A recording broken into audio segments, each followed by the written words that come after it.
What is up, sports fans? It's your favorite sportsman, Lando, back on the Lando Show again. Episode 15. I told you guys I would have a national championship special preview for you today on Monday. So here I am delivering on my promises, and I hope you guys like what I got. I posted last night a little bit, just kind of reinforcing the idea that I was gonna have something pretty good for you today. So like the whole sales mantra, right? It's like you're supposed to undersell and over deliver. So here's to hoping that rings true for me today as well. I hope I didn't kind of oversell the hype, but I think we're in for a pretty exciting game tonight. There's lots of things that I've been kind of studying or looking into, trying to just figure some things out, maybe seeing if I can get a heads up or somewhat of an advantage on how I think it's going to play out tonight. Some matchup specific details, and then as well as just looking into what has made Alabama so dominant this season. Why are they so unstoppable? Why have I said in past videos that I feel that they this offense is the best that I've ever seen it? Just the way that it's clicking, and just the matchups that they're able to create with basically just kind of getting recycling receivers as if it's just a factory over there. Like, it doesn't even matter who they're plugging in. Their offense it never seems to miss a beat. So we're going to talk about why that is, and why I think that's going to continue. But first of all, I don't know if you may have noticed I had a new logo that was made. Reached out to a guy who, I guess there's an app called Fiverr that I was referred to by a couple buddies of mine, and Fiverr, Fiverr. Had a logo made, just kind of wanted to establish a little bit of an identity. So I thought that was pretty cool. Just let you guys know as well. On top of that, I've got a couple other things that I'm working on right now. It's coming along slowly but surely. I'm reaching out to another friend of mine, Willie Schwanke, who is hopefully going to help me get an intro created. And that way, just there's more of like a consistency. Like every time, I post a video, it'll be pretty much the same intro video. You'll hear, some music, you'll see the logo and all that stuff. And it'll be kind of like the model of consistency, just like how you guys basically identify, or what I want people to be able to identify is like every time they click the link, they see this is what I want them to know that it's about. It's basically just like a preview of, basically like an overview, a bird's eye view of the entire show. So, got that intro video, I guess, coming along, hopefully sooner rather than later. So stay tuned for that as well. But first of all, I guess we're just going to start off with the Clemson Ohio State matchup. I was watching the game with Taji and Chris, and the first thing that jumped out to me, literally, I remember saying it multiple times early on. I'm looking at them, I'm just perplexed. I'm like, what is going on? Why is Clemson so discombobulated? Why are they so just confused defensively? Like, what is going on? And just kind of got caught up in the hype of the game and lost that train of thought, and focusing on why that was. I was set on figuring out what the heck was happening, because that's not what we normally see from a Brent Venables coach defense. So I'm like, what is going on? There's got to be some sort of obvious explanation that I'm missing here. Well, come to find out, I did dive a little bit deeper into that, and basically what it comes down to is Brent Venables has a reputation for quote unquote stealing signs from the opposing offensive sideline, right? So when they're lined up defensively, you see, you guys see there'll be, whether it's quality control coaches, receivers coaches, backup, third string quarterbacks, they're holding up signs, right, with a bunch of different pictures on these, these square rectangular boards, whatever the case may be, right? So there's a few different things, but different squares with roughly four different pictures on each board that they'll hold up. And some of those are decoys, some of those are the actual play call, but they all mean something, right? Each square is an indicator of what the offense is going to potentially do. And so that comes into the whole, like the coaching aspect, the gamesmanship aspect of the game, the film studies is there are people who are responsible for digging deep into the film study and not just watching what's happening on the field. But you've got coaches who are responsible for also studying what's happening on the sideline. So they're trying to get cues. The same thing happens in baseball. And, I can obviously speak to that because I've spent a lot of time in that sport as well playing. And so you just learn stuff. But there's always, teams are always trying to pick signs. They're always trying to find creative ways to get an advantage, right? And it's not cheating. It's just using what you have at your disposal to give yourself the best chance to win. And like, just for instance, sign stealing, just to kind of, toss this out there just for you guys. So you just kind of get a better feel for what I'm talking about. When a pitcher comes set, right? Some coaches or some guys will see, like, let's say he comes set on a fastball and he doesn't, wiggle his pinky. But when he comes set on a breaking ball or a changeup and he's something off speed, he kind of wiggles because he's digging, right, to find that grip, to change his grip from his, what otherwise would be his fastball. That's a sign stealing. So like a lot of times you get cues from pitchers and other positions as well. But you just, in this particular instance, me as a pitcher, I've always had to be mindful of that. Like keeping my index finger inside my glove, so I'm not giving away, like I'm not wiggling it whenever I'm digging for a different pitch, or just, excessively digging, changing up my grips. Just those are telltale signs that something other than a fastball is coming. So it's that type of thing, right? And so it's the same thing happens in football.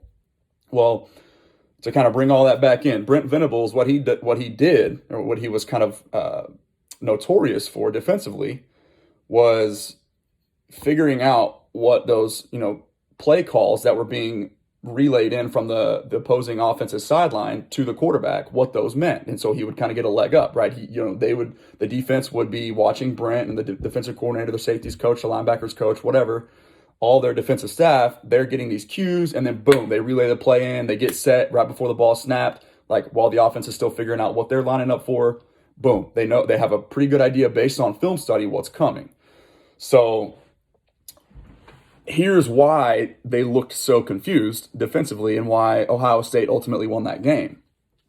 So this is obviously, again, you'll hear me say the word all the time, oversimplification. I'm just trying to make things, speak them more simply, just so it's easier, like broad spectrum. It feels like all the X's and O's of football, like it's complicated, right? It feels like it can be overwhelming at times. So I try to like think of things in a much smaller, just a more realistic, I guess, just thinking of things more simply, making the game simple. And one of the ways I do that is, I just kind of go and rewatch things and just see if I can, similar to what Brent Venables does, pick signs, figure out tendencies and cues. So what Ryan Day did to counteract that, and this is where the football side of, like the football fan side of me just goes crazy for this type of stuff. Like, this is what I love so much about the sport. Ryan Day said, okay, well, that's what they want to do. They want to try to steal our signs. Well, screw that. We're going to just huddle up. We're going to send into play, like, on a call sheet on Justin Fields, his wristband, and we're just going to do a number system. So what they did, this is an up-tempo, spread style offense. That's just Ohio State's brand of football, right? As opposed to just maintaining tempo and trying to get their advantage from, just from from a personnel perspective, trying to create matchups by getting, catching the defense off guard, just like, substitution, or the defense's inability to substitute to match up like what they're running personnel wise. What Ryan Day did, he said, well, if they're going to try and steal our signs, we're not going to let them. Let's do something different than what we've done all year. We're going to huddle up. We're going to milk the play clock till, under 10 seconds before each play is snapped. And then we're going to sprint from the huddle, get lined up so they can't see what we're like, how we're aligned offensively. And we're going to snap the ball before they're set. That's literally what they did. And if you go back and watch, like, multiple times. Like felt like the majority of the game, Clemson was just so discombobulated that half the time they're supposed like what was supposed to be 3 to 4 down linemen, those guys are standing up with their heads turned around, like trying to get the call from their their middle linebacker, their captains, whoever's the leader of the defense, responsible for the signal calling. So they were so confused defensively that they couldn't even line up. And that's because Ryan Day, he basically beat Clemson at their own game and took their best asset, their best trait, their best philosophy defensively away from them. And so they were just basically playing blind the entire game. And that's why we were able to see them have so much success. It's just because that sort of gamesmanship, right? Clemson wasn't allowed to, they didn't allow them the chance to try to steal their signs. They didn't try to get creative and change them up. They just didn't even let that was a non-factor. They took that away and they said, we're gonna huddle up. We're gonna put the call in via a number system based on whatever they had on Justin Fields' wristband, on his calling card, and then we're gonna wait till there's under 10 seconds, and we're gonna kind of inch our way towards the line of scrimmage, and then we're gonna sprint to our spot, and we're gonna line up and snap the ball before you're set, and that's what they did. So brilliant, right? Well, so why does that not matter to me? And this is all kind of like a buildup. So I say all that to say this, like what Alabama does, right? What I love so much about their brand of football and why they're so successful is they're not going to get cute. They're not going to try and do anything different. They are very, very detail oriented, but very, very simple in terms of their identity. They're going to go out there, they're going to line up, and they're going to beat you at their game. And they're not going to worry about what you could potentially do. They're not going to try and really trick you. They have their identity, they have their offensive set, their scheme. And I'm going to talk about that too. And they're going to line up, they're going to punch you in the mouth, and they're going to beat you at their game. So to me, this isn't so much of a gamesmanship matchup. To me, it boils more down to, can Ohio State's linebackers, can they cover Najee Harris in the pass game out of the backfield? Can Ohio State's corners, Sean Wade in particular, who was exposed last week against a much worse or a much less lethal wide receiver room from Clemson than Alabama possesses. Sean Wade was exposed multiple times. We heard his name a lot of times too. You're watching a football game. If you hear a cornerback's name over and over and over again, most of the time that's not a good thing. That means he's getting attacked and they're throwing at him intentionally because they are trying to exploit a mismatch that they've identified in film and then their week of preparation for that game. So Sean Wade, in this particular instance, who is also already on record saying, I get it. It's like it's him being competitive. He pretty much has to say this, but it's like he comes out and says, he's like, I want to lock up Devontae Smith. Give me the Heisman champion, the Heisman Trophy winner. I want that guy. I want to lock him up. I want the responsibility of covering and staying with him for the entirety of this game. Well, a couple friends of mine and I we were just joking. We were like, bro, no, you don't. You don't wish that upon yourself, because Devontae Smith is going to do what Devontae Smith has done all year. He's going to exploit you in man coverage. And so that's to me, like I said, what it comes down to. Can OSU's linebackers, Ohio State's linebackers, Tuf Borland, Pete Warner, can those guys cover Najee Harris out of the backfield? Because I'm telling you right now, and Steve Sarkisian will tell you this as well, they're the toughest thing to do, or I guess the most overlooked aspect of the offensive passing game is the running back's ability to catch the ball out of the backfield. And, basically what that boils down to is just like, for whatever reason, I can't really explain it, running backs are always open. And it's like, I don't know if there's just this like misconception that running backs don't have the same game-breaking speed, or like you think you can rally and tackle, or you're just, maybe it's poor coaching. I don't know, but Sarkisian will tell you if they're going to give us, the running back option just to dump it to him, and they're going to leave that, that wheel route, or, even the flat, if they're going to leave that open, we're going to continuously just wear them down with that. We're going to dump it to them every time. That's their first read when Mac Jones is dropping back. It's contrary to popular belief, it's not Devontae Smith. It's the running back catching the ball out of the backfield is their first read when they drop back. And that's why I love what Alabama does, what their philosophy is, and why I'm excited about Steve Sarkisian coming over to Texas. It's not overly, it's a very simplistic but very effective version of football. And what they do, they beat teams to death with RPOs. It's an RPO offense, period. That's what it is.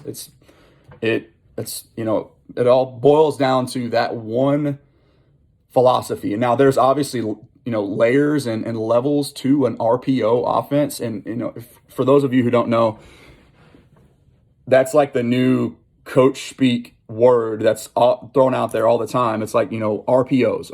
Okay, well, what does that mean? Well, RPO stands for run pass option. But whenever I interpret it, the way that I see it, to me, it shouldn't be called a run pass option. In my eyes, it's a read pass option. You're still keeping the R there, the RPO.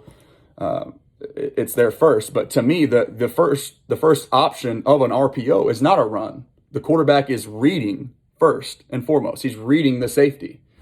If it's two high safeties, and one of the safeties, whether it's the field or boundary side, it doesn't matter. That's all over technical too. But basically, to keep it simple, when there's two high safeties, the quarterback's responsibility in a read pass option, what I want to call a read pass option.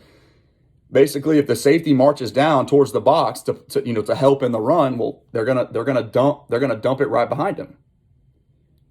If the safety stays back to help in coverage, well, guess what? It's a numbers game at that point. They're just gonna hand it off, and they're gonna have success, just marching away 5, 6, 7 yards of carry all night long because they have numbers in the box, right? It's all, that's really what it all boils down to. What a read pass option is. It's reading one particular guy, and then you're playing a numbers game from that point. Now, it obviously gets a lot deeper than that. You're going to see Alabama, like I said, they're going to toss the ball, they're going to check it down. It's not even really a check down because Mac Jones isn't going to be going through his reads, trying to basically throw guys open and trying to read the defense as the play is basically unfolding. It's not a check down because that's not his last resort option. The Najee Harris catching the ball out of the backfield is Mac Jones's first option. If he's open, if that linebacker, if Tuff Borland, if Pete Werner don't run with him, don't stay with him and man him as well, guess what? They're going to beat you all day long, and they're going to just take that 8 to 10 yards every single time, and they're going to dump it to Najee Harris, and they're going to move the chains. That's what they do. Okay, but now, to kind of spin off of that, I think we're going to see a lot of that early. That would be my guess is what happens is they're going to kind of just, establish a rhythm, get Mac Jones comfortable, just, let him get the ball into the hands of his playmakers early and often. And, I think that's what we're going to see. Now, how Ohio State adjusts to that is ultimately what I think is going to be the difference. And so let's say they do start to pay more and more attention to Najee, catching the ball out of the backfield. Well, now what do they do? Like I said, layers of the read pass option offense, right? Well, another thing Steve Sarkisian will tell you is that there are crossing routes, rub routes, because let me tell you why you have to man up, run man coverage against an RPO offense, because when you're in zone as a defense and you're constantly, like, the quarterback is constantly, they're selling the play fake or always have the option of the run first. Everybody's eyes on the defensive side of the ball are being manipulated. So you're able to not just manipulate like I was talking about in man coverage, reading one safety, trying to get the safety to bite down. Like Alabama wants to throw the ball. They want to get chunk yardage and beat you over the top. Like that's what they do. Like they read pass option offenses. They want to create chunk plays. Every good offensive coordinator understands the value of chunk plays. It's too hard to just methodically march down the field. There's too many different opportunities for mess ups, and you've got holding, you've got offsides, you've got delay of game, you've got errant throws, you've got dropped passes. There's too many things that can go wrong if you try to put together these 10, 12, 14 play drives, right? There's obviously time and place for that as well, but what Alabama wants to do, they want to create chunk plays, and they want to score quickly. Like that's the foundational principle of a spread offense, a spread offensive scheme, right? So again, when you're in man coverage, the reason why you have to do that, you can't just zone and try to keep everything in front, really, because you're still having to be over aggressive and honor multiple different options from within the same play call. And Alabama, they're disguising things differently. They're going to dress it up. They're going to motion guys. They're going to play action, boot every now and then. But again, Mac Jones he's not really under center all that often. It's, maybe 30% of the time at most, I would say. But so when you try to zone an RPO offense, the problem is all 11 defenders are being manipulated, and they have to basically honor the run first, because if you don't, they're just going to you're going to get beat up. You're going to get destroyed. You first and foremost, it's easier to run on people than it is to throw. If an offense can do that and get 8 to 10 yards every time, they will. But so I'm kind of losing my train of thought here, but the foundational principle of the RPO is they want to create chunk plays. But it's also so simple, and the reason why, to me, it's just so beautiful, and why I think Alabama ultimately wins tonight is because there are so many different ways they can beat you from within one. I guess it's more or less one play, but they're gonna dress it up. They're gonna dial things up from within the same play, and they're so multifaceted from within one simple set, I guess, and they're able to just be. They're so good at simplifying offense and just making it easy for their guys to do what they do best, what they do all year long. And so you're going to see, I talked about the rub routes. Basically all that does is in man coverage, it creates confusion, and it's like in basketball, you're basically getting a defender setting a screen against his own defender. And that creates separation. The beautiful thing about this offense, tonight, I promise you're not going to see an Alabama receiver catch the ball and be a stationary target. They're always moving. Sarkisian talks about breaking to daylight. It's not a Mac Jones drop back and, hit a slant just to say they hit a slant, or hit a curl just to say they hit a curl. That stuff doesn't exist within this offense. And that's why you see so many big plays consistently, week in, week out. Is Alabama receivers, they have the option and the ability. They're not running one set route every single time. It varies. So depending on what you do as a defense, they're reading that. Their receivers are taught break to daylight. They're not taught run a slant, run a dig, run a out, run a curl. They're gonna pick pattern. Rub routes, they're going to do that. They're going to run double slants behind that safety. What they're reading, if that safety comes up and he doesn't help in coverage, they're going to pick and choose. They're going to take their shots on 2 deep slants or deep post patterns from the same side of the field. Because now all of a sudden that one single high safety, if that other safety marches down to help in run coverage, that one single high safety, he's responsible for 2 guys. And if that corner gets beat, if Devontae Smith gets a step on Sean Wade, bye-bye, house call.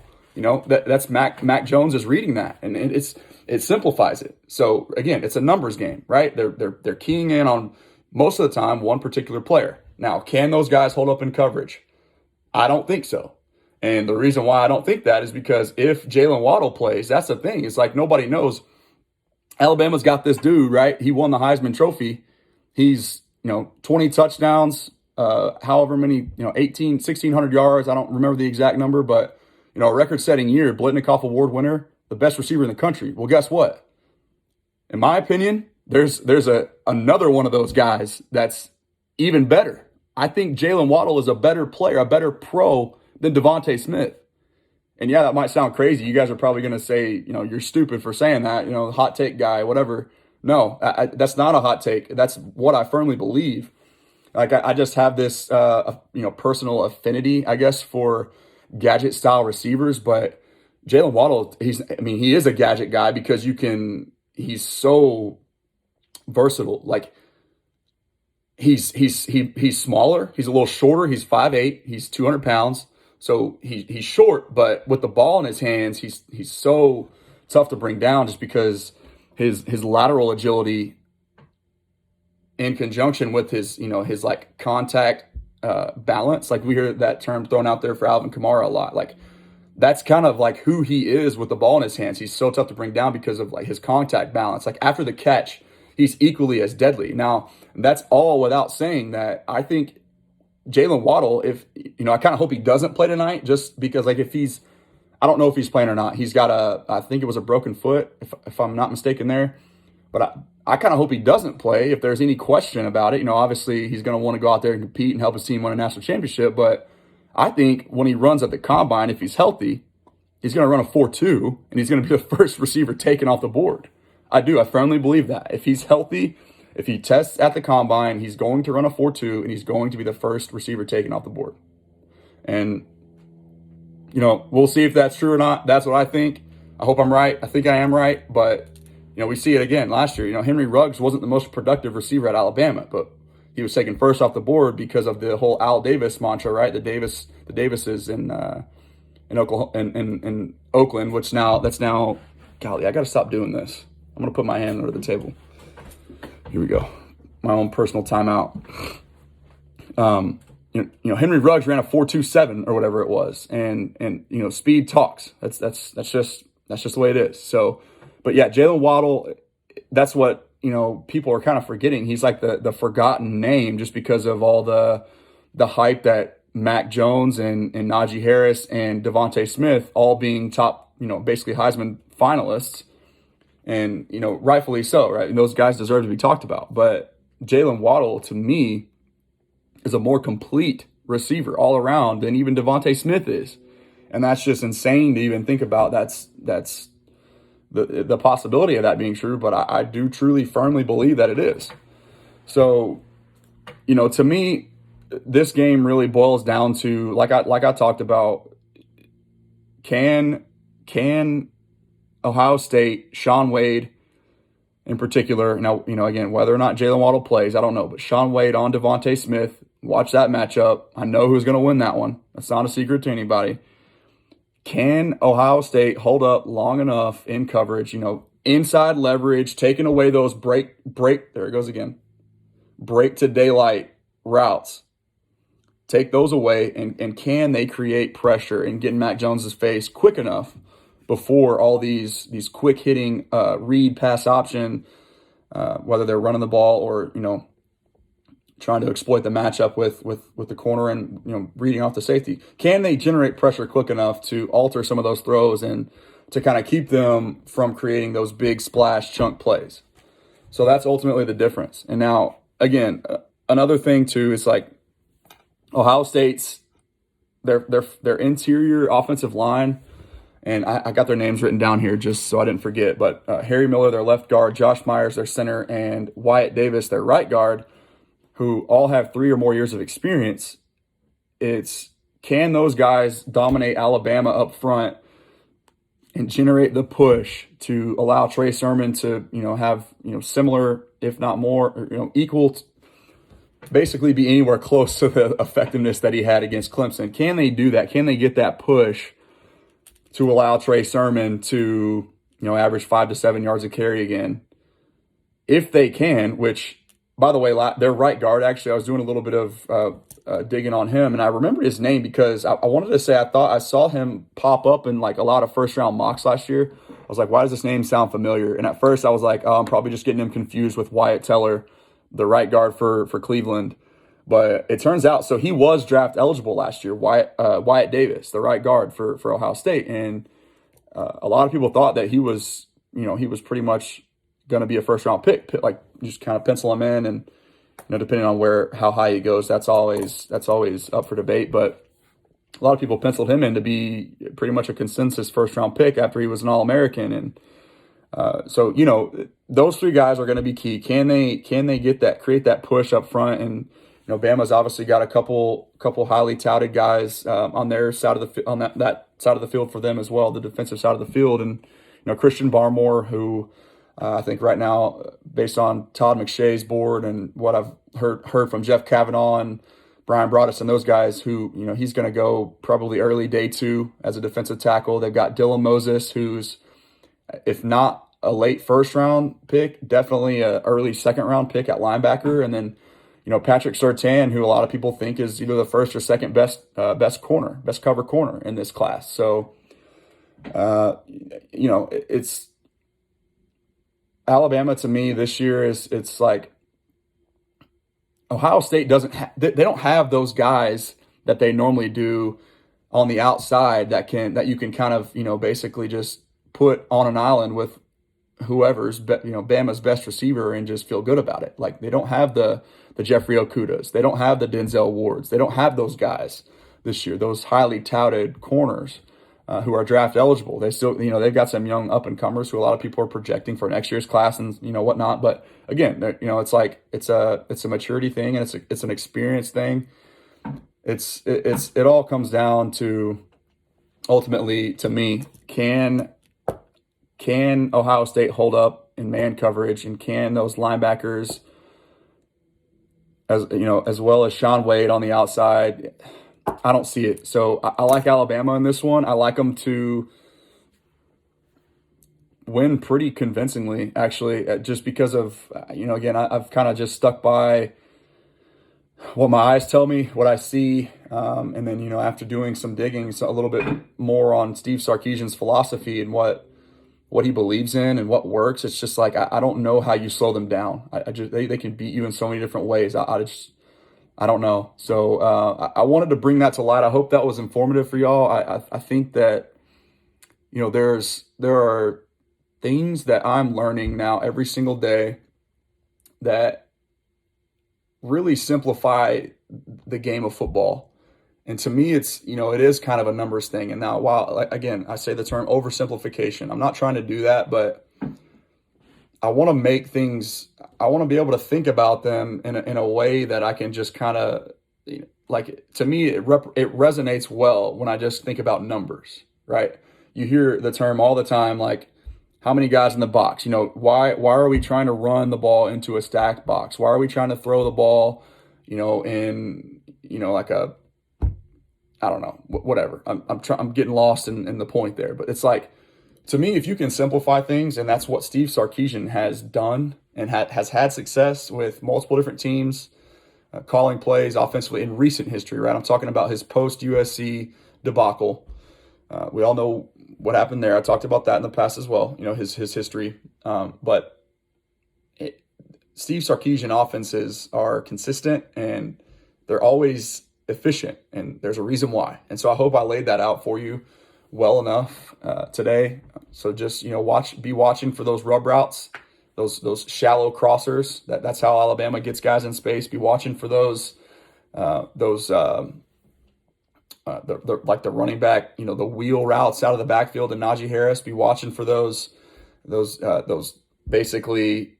A lot of times what you'll see is if you try to get cute and you try to take away that the run from them, like I talked about, marching down that safety, they'll run that double post pattern with two guys from the same side of the field. So they're basically making that safety pick who he's going to stay over top of.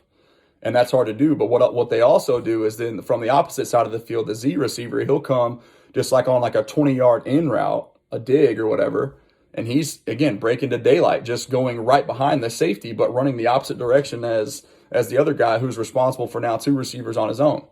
They're gonna be able to generate splash plays. It's just a matter of how often they're able to do that. And again, like I said, just those linebackers and Sean Wade in particular holding up in man coverage, because that's what they're going to have to do. They're going to have to try to man up and slow him down and just get to Mac Jones as quickly as they possibly can. So again, that's another thing too, is like the whole deal with Miami with Tua, the Dolphins. The reason why, so I was kind of on record saying I don't believe that Tua is going to ultimately be their franchise guy. And while now that may or may not be true, depending on what they can do with a potential trade, I guess, for Deshaun Watson, again, I don't see that's not happening. But we're seeing that tossed out there, like Tua and the 3 pick back to Houston for Deshaun Watson. It's not going to happen, but that's what we're seeing now. So to me, how they save Tua is they go back to what Tua did with Steve Sarkisian his freshman year at Alabama when they won the national championship, and go back to build a read pass option, an RPO offense around Tua. That's what he does. That's what he did. That's why the whole tank for Tua thing started. He ran one system and he ran it perfectly. He ran it, exceptionally well, to a point to where Steve Sarkisian, a guy who's coached a Hall of Famer, Matt Ryan, who was, responsible for their offense in, I think, 2017 and 2018, a guy who played in the Super Bowl and, has that championship kind of pedigree, right? As a one of the elite, or at least, top 5 to 7 guys of the last 10 to 15 years at quarterback. They did the same thing there in Atlanta too, and Sarkisian said that Tua ran the RPO better than anybody he's ever seen. So if you're Miami, why is somebody not out there listening to what Steve Sarkisian is saying, and why are they not taking that and running with it and basically trying to implement that style of offense? Like, protect your investment and salvage the top overall pick that you invested in Tua with, right?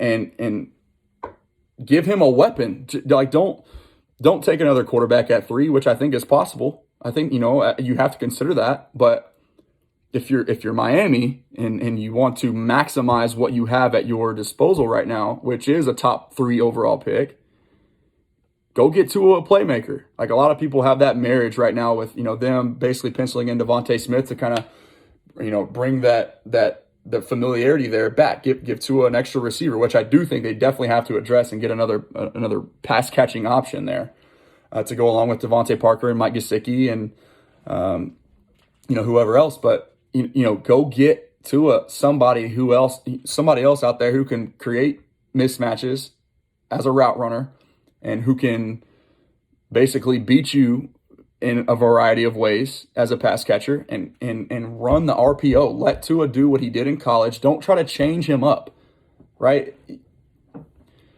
That stuff just irritates me. It's when you're trying to twist and basically change your personnel to fit your scheme, as opposed to changing your scheme to fit your personnel. That will never ever make sense to me. Why coaches just refuse? Like, they're just so stubborn and so torn. Like, the unwillingness to adapt drives me absolutely insane.